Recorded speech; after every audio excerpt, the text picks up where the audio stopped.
झारखंड से दारू पी के आबो हलिया बिहार गे छौरी।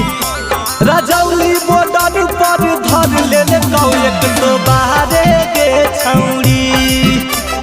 जमुई बॉर्डर पर धर ले कौ 112 गे छौरी।